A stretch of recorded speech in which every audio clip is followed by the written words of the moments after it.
شەڕی ناوخۆ و یەکتر کوشتنی براکان لە زاری سەلاح ڕەشیدەوە. ناساندنێک بۆ شەڕی ناوخۆ. شەڕی ناوخۆ نەسیمایەکی کوردیە و نەسەر هەڵدان و بەگژدایەکچوونێکی نوێیە. لە دێر زەمانەوە شەڕی ناوخۆ لە نێوان گروپ و کۆمەڵ و گەلانی جیاوازدا ڕووی داوە.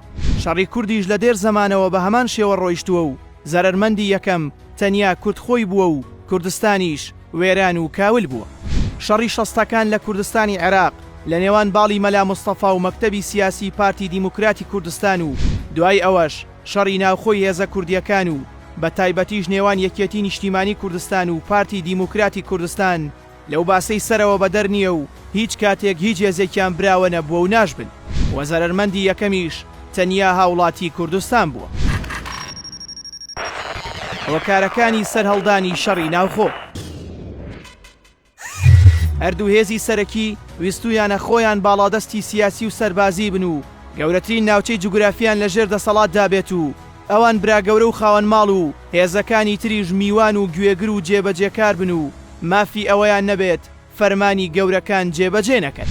ئەم عەقڵیەتە زەمینەی بۆ شەڕی ناوخۆ زۆر ئاسان کرد. لەبەرەوە هەر یەکەیان شەرعەتی شۆڕژگێڕیان لە فکری خۆیاندا دروست کردبوو و هەرە عەقڵیەتەش وای کرد کە ئەو هێزانە مافیان بە خۆیاندا کە هەر کاتێک هەستیان کرد کە بەرامبەرەکەیان زیادە ڕۆیی کردووە تەمبەی بکەن.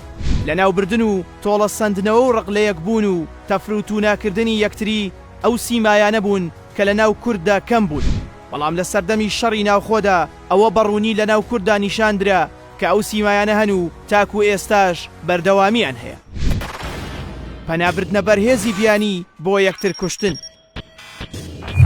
دروستبوونی هێز و گروپی زۆری چەکداری نیشانەیەکی هیچ باش نەبوو بۆ دۆزی کورد. ئەوە بێ لە پەرتەوازەیی وای لە هێزەکان کرد لە پێناومانەوەی خۆیاندا پێویستیان بە هاوکاری و پشتیوانی هێزی تری گەورەی ناوخۆیی و دەرەکی هەبێت.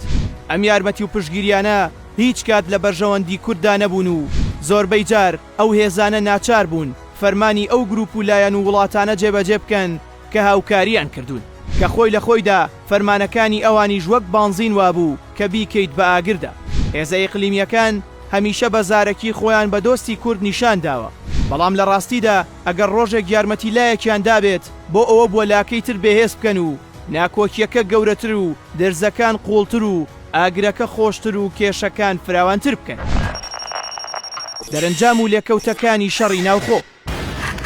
لە شەڕەکانی جاراندا زۆربەی کوژراوەکان سەرباز بوون، بەڵام لە شەڕی ئەم چەرخەدا زۆربەی کوژرا و بریندارەکان هاوڵاتین. هەروەها لە شەڕی جاراندا ناکۆکیەکان لەسەر ئاین و بیر و ڕای نەتەوایەتی دەبوو، بەڵام لە شەڕی ناوخۆدا شەڕەکان هاوڵاتی یەک ناوچە و ناسراوی یەکتری بوون کە بە یەکەوە شەڕیان دەکرد. شەڕی ناوخۆ بوو بە سیمایەکی دیاری شۆڕشی نوێی دوای ساڵی 1976. شەڕەکە تەنیا لەسەر دەسەڵاتی سیاسی بوو. کێ دەتوانێت با زۆرترین و فراوانترین ناوچە و چیە بخاتە ژێر فەرمانی خۆیەوە. گرنگ نەبوو چەند کەس دەکوژرێن، گرنگەوە بوو کە فڵانە لووتکە داگیر بکرێت.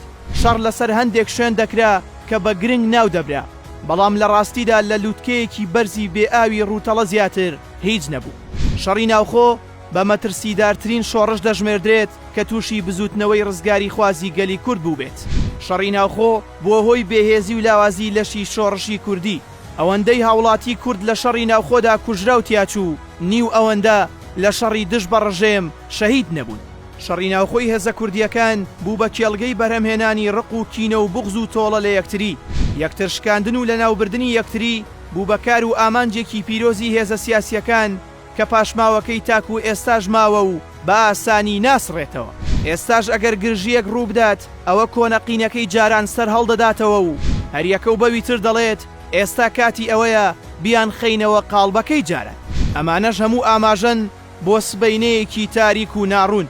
لەوانەیە زەمینە بۆ شەڕی ناوخۆ لەم سەردەم و هەلومەرجەدا دوور بێت، بەڵام ئاشتیەکیش لە ئارادا نییە.